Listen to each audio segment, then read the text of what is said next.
माता महागौरी की कथा जरूर सुने। नवरात्रि के 8वें दिन की कथा। प्रेम, श्रद्धा और विश्वास से भरे मेरे सभी प्यारे भक्तों, मेरी माताओं और बहनों, आप सभी को मेरा हृदय से स्नेह भरा प्रणाम। आप सब पर माँ भगवती का आशीर्वाद सदा बना रहे। आज का यह दिन, यह पावन वेला एक साधारण तिथि नहीं है। यह शक्ति का महापर्व है। यह शक्ति का महोत्सव है। यह माँ भगवती दुर्गा के उन 8वें स्वरूप की आराधना का दिन है, जिनके नाम मात्र से जीवन के सारे पाप धुल जाते हैं, जिनका सौंदर्य तीनों लोकों को प्रकाशित करता है और जिनकी कृपा से अखंड सौभाग्य का वरदान प्राप्त होता है। हम बात कर रहे हैं माँ महागौरी की, इस नवदुर्गा के 8वें दिन, जिसे हम महाअष्टमी कहते हैं। माँ महागौरी की कथा सुनना, उनका ध्यान करना साक्षात मोक्ष के द्वार खोल देने के समान है। यह व्रत केवल धार्मिक अनुष्ठान नहीं है, यह हमारे जीवन की आंतरिक यात्रा है। यह हमें सिखाता है कि त्याग और तपस्या के बाद ही जीवन में परम सौंदर्य और सिद्धि प्राप्त होती है। माँ गौरी की आराधना का महत्व इतना अधिक है कि शास्त्रों में कहा गया है कि जो भक्त इस दिन सच्चे मन से माँ का पूजन करता है, उसके जन्म जन्म के पाप भी क्षण भर में नष्ट हो जाते हैं।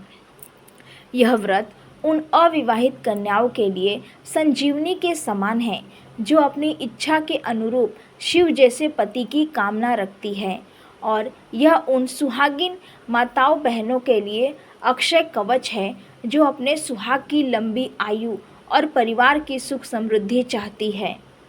माँ महागौरी का ध्यान करते ही मन में एक अद्भुत शांति, शीतलता और पवित्रता का भाव उमड़ आता है।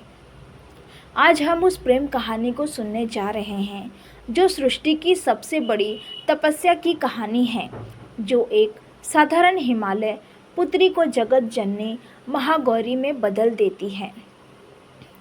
तो आइए अपने हृदय के कपाट खोल ले, मन के सारे विचारों को शांत कर दे और भक्ति की इस अविरल धारा में डूब जाएं। बहुत बहुत पुरानी बात है। उस समय जब इस सृष्टि पर अनेक असुरों का आतंक था और देवताओं को भी एक परम शक्ति की आवश्यकता थी, तब पर्वतराज हिमालय के घर भगवती पराशक्ति ने पार्वती के रूप में जन्म लिया। उनके जन्म लेते ही हिमालय का पूरा राज्य दिव्य प्रकाश से भर गया था। बचपन से ही पार्वती अत्यंत सुंदर, कोमल और तेजस्वी थी। उनका जन्म ही इस उद्देश्य से हुआ था कि वह देवों के देव महादेव को पति के रूप में प्राप्त करे और सृष्टि के कल्याण में उनका साथ दे, असुरों का नाश करने में सहायक बने। जैसे जैसे वे बड़ी होती गई, शिव के प्रति उनका प्रेम, उनकी भक्ति और भी गहन, अटल और अलौकिक होती गई। पार्वती जब भी ध्यान करती, उन्हें केवल कैलाशपति भोलेनाथ का ही ध्यान आता था। समय बीता और माता पार्वती विवाह योग्य हुई। उनके माता पिता रानी मैना और राजा हिमालय उनके लिए राजसी ठाट बाट वाले ऐश्वर्यवान वर की कल्पना करते थे। लेकिन जब उन्हें यह पता चला कि उनकी पुत्री तो उस वैरागी, दिगंबर, शमशानवासी शिव को पति के रूप में पाना चाहती है, तो वे चिंता में पड़ गए। रानी मैना ने अपनी पुत्री को बहुत समझाया, मेरी प्यारी बेटी, तुम इतनी रूपवान हो, तुम्हारा रूप तीनों लोकों में अद्वितीय है। तुम उस शिव को क्यों चाहती हो, जिनका कोई घर बार नहीं, जो शरीर पर भस्म लगाते हैं, गले में सर्प लपेटते हैं और हमेशा ध्यान में लीन रहते हैं। उनके पास न धन है न राज्य। तुम अपने भविष्य के बारे में सोचो। परंतु प्रेम की राह पर चलने वालों के लिए संसार के तर्क व्यर्थ हो जाते हैं। पार्वती के हृदय में तो केवल शिव का वास था। उन्होंने अपनी माता से बड़ी विनम्रता से कहा, माता, आपने मुझे जन्म दिया है, परंतु मेरे हृदय को जन्म देने वाले तो भोलेनाथ ही हैं। मैंने मन ही मन उन्हें अपना पति स्वीकार कर लिया है। यदि वो मुझे नहीं मिले तो मैं आजीवन कुंवारी रहूंगी। मेरे लिए सुख और ऐश्वर्य का कोई मूल्य नहीं। मेरे लिए शिव का साहचर्य ही सब कुछ है। माता पिता के बार बार मना करने पर भी माता पार्वती अपने अटल निश्चय से नहीं डिगी। उन्होंने मन ही मन प्रण कर लिया था कि वह कठोर तपस्या से ही शिव को प्रसन्न करेगी। अपने दृढ़ संकल्प को पूरा करने के लिए माता पार्वती ने एक दिन अपने सभी राजसी सुखों को त्याग दिया। वह अपने महल से निकलकर एक घने भयावह वन में चली गई, जहाँ केवल जंगली जानवर और भयानक सन्नाटा था। उन्होंने वहां जाकर अपनी कठोर तपस्या आरंभ की। उनकी तपस्या की कठोरता ऐसी थी कि उसे सुनकर ही रोंगटे खड़े हो जाते हैं। उन्होंने सबसे पहले फलाहार छोड़ दिया, केवल पेड़ों से गिरे हुए सूखे पत्ते खाकर जीवन बिताना शुरू किया। वर्षों तक उन्होंने इसी तरह तपस्या की। फिर उन्होंने सूखे पत्तों को भी त्याग दिया और केवल हवा पीकर जीवित रहने लगी। उनकी यह तपस्या इतनी भयंकर थी कि उन्हें अपर्णा नाम से भी जाना जाने लगा। अपर्णा का अर्थ है जिसने पत्ते भी त्याग दिए। सर्दी में वह बर्फ के बीच, गर्मी में 5 अग्नियों के बीच बैठकर ध्यान करती थी। वर्षा में वह जल की अनवरत धारा में बैठी रहती थी। हजारों वर्षों तक चलती रही इस भयंकर तपस्या के कारण उनका कोमल शरीर धीरे धीरे सूखता चला गया। उनका दिव्य गोरा रंग भी तपस्या की अग्नि में जलकर काला पड़ गया। उनका शरीर इतना दुर्बल हो गया कि केवल हड्डियों का ढांचा ही शेष रह गया। परंतु उनकी आंखों का तेज और मुख पर शिव नाम का भाव कभी कम नहीं हुआ। वह तपस्या के बल पर शक्ति की मूर्ति बन गई थी। उन्हें देखकर देवता भी भयभीत होने लगे कि कहीं उनकी तपस्या से त्रिलोक जल न जाए। यह तपस्या केवल शिव को पाने के लिए नहीं थी, यह आत्मशुद्धि और चरम शक्ति को जागृत करने की तपस्या थी।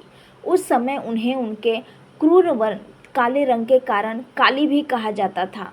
इसी घोर तपस्या के बीच एक बार सप्त ऋषियों ने आकर उन्हें समझाने का प्रयास किया। ऋषियों ने उन्हें शिव के वैराग्य के बारे में बताया, उनके भेष और स्वभाव के बारे में बताया और कहा कि उन्हें अपनी तपस्या छोड़कर किसी सुयोग्य राजकुमार से विवाह कर लेना चाहिए। परंतु माता पार्वती ने हाथ जोड़कर कहा, हे ऋषिगण, आप मेरे पद से मुझे विचलित न करें। मेरा मन केवल शिव में लगा है और मैं इस हठ योग को नहीं त्यागूंगी, चाहे मुझे अपने प्राण ही क्यों न त्यागने पड़े। ऋषियों ने जब देखा कि उनका संकल्प हिमालय से भी अधिक अटल है, तो उन्हें आशीर्वाद देकर चले गए।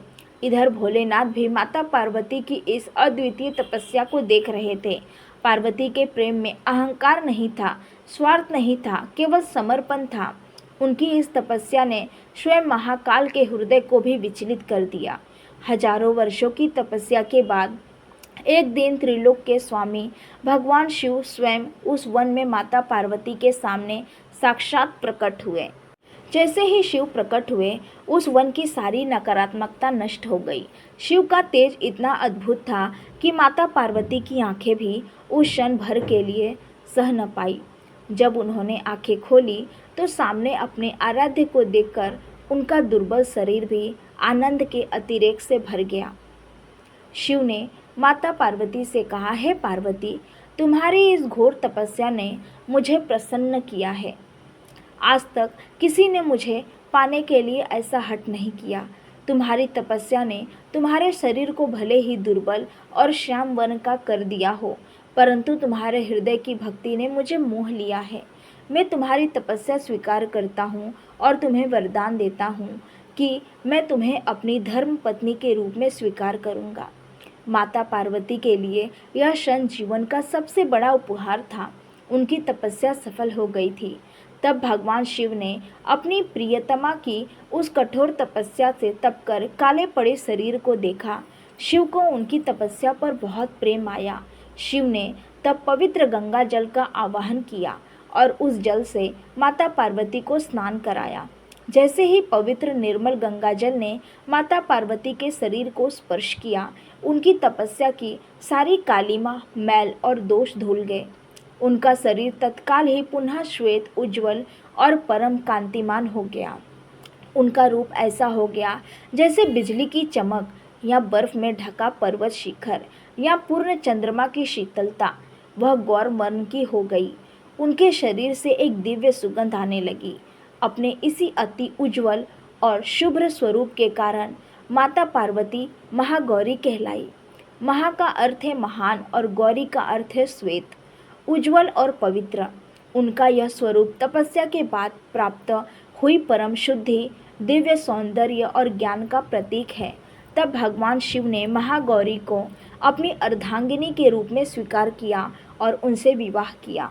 यह कथा हमें सिखाती है कि हमारी भक्ति और निष्ठा चाहे कितनी भी कठिन परीक्षा से गुजरे, अंत में हमें शुद्धता और दिव्य सफलता अवश्य प्राप्त होती है। अब आइए हम महागौरी के इस अद्भुत स्वरूप के दर्शन और पूजन विधि पर ध्यान दें। माँ महागौरी की सरवारी वृषभ यानी बैल है, जो धर्म और शक्ति का प्रतीक माना जाता है। यह श्वेत वस्त्र धारण करती हैं। उनके 4 हाथ में, एक हाथ में वह त्रिशूल धारण करती है जो बुराई, दुख और पाप का विनाश करता है। दूसरे हाथ में वो डमरू धारण करती है जो सृष्टि के मंगल और शुभ ध्वनि का प्रतीक है। तीसरा हाथ उनकी अभय मुद्रा में होता है जो अपने भक्तों को भय, रोग और कष्टों से मुक्ति का आश्वासन देता है। और चौथा हाथ उनकी वर मुद्रा में होता है जिससे वह अपने भक्तों को अखंड सौभाग्य और समस्त सिद्धियां प्रदान करती है। पूजा विधि बहुत ही सरल और सहज है जिसे हमारी हर माता बहन श्रद्धा से कर सकती है। इस दिन हमें सफ़ेद, हल्के गुलाबी या हल्के पीले रंग के वस्त्र धारण करने चाहिए जो पवित्रता, शांति और उज्ज्वलता के प्रतीक है। माँ की पूजा में सबसे पहले उनका ध्यान करें और फिर उन्हें श्वेत पुष्प अर्पित करें। माँ महागौरी को नारियल का भोग अति प्रिय है, इसीलिए इस दिन नारियल या नारियल से बनी हुई मिठाई का भोग अवश्य लगाना चाहिए। भोग लगाने के बाद इसी नारियल के प्रसाद के रूप में पहले ब्राह्मण को, फिर कन्याओं को और अंत में स्वयं ग्रहण करना चाहिए। कहा जाता है कि इस दिन कन्या पूजन का विधान भी है। कम से कम 9 कन्याओं को बुलाकर उन्हें भोजन कराना, उन्हें उपहार देना और उनका आशीर्वाद लेना साक्षात माँ महागौरी का आशीर्वाद प्राप्त करने जैसा है। पूजा करते समय माँ के मंत्र ओम देवी महागौरे नमः या श्वेते वृषे समारूढ़ा श्वेतांबर धरा शुचि महागौरी शुभ दधाम महादेव प्रमोददा का सच्चे हृदय से कम एक माला यानी 108 बार जाप अवश्य करें। माँ से अपने सुहाग की लंबी उम्र, बच्चों की सफलता और परिवार की शांति के लिए प्रार्थना करें।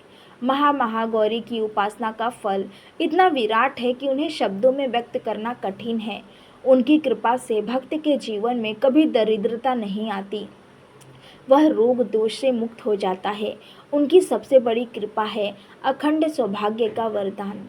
जिन माताओं पर, बहनों पर उनकी कृपा होती है, उनका सुहाग सदा बना रहता है और उनके घर में सुख समृद्धि का वास होता है। अविवाहित कन्याओं को मनचाहा योग्य वर प्राप्त होता है। माँ महागौरी की आराधना से ही हमें परम शुद्धि प्राप्त होती है और जीवन के सारे कष्ट तपस्या की कालिमा की तरह धुल जाते हैं। तो आइए हम सब मिलकर इस महाअष्टमी के दिन माँ महागौरी के चरणों में अपना सर्वस्व समर्पित कर दे और उनसे प्रार्थना करें कि हमारा जीवन भी उनकी आभा के समान तेजस्वी और निर्मल हो जाए। माँ का आशीर्वाद हम सब पर सदा बना रहे। प्रिय दोस्तों, आज हमने माता महागौरी की कथा सुनी और उनके अद्भुत आशीर्वाद के बारे में जाना। आप भी नवरात्रि में माता का व्रत श्रद्धा और भक्ति के साथ करें। अपने घर और परिवार में शांति, प्रेम और खुशहाली बनाए रखें। अगर आपको ये कथा पसंद आई हो तो इसे लाइक करें, शेयर करें और हमारे चैनल को सब्सक्राइब करना ना भूलें ताकि आप और भी पवित्र कथाएं सुन सकें। जय माता महागौरी।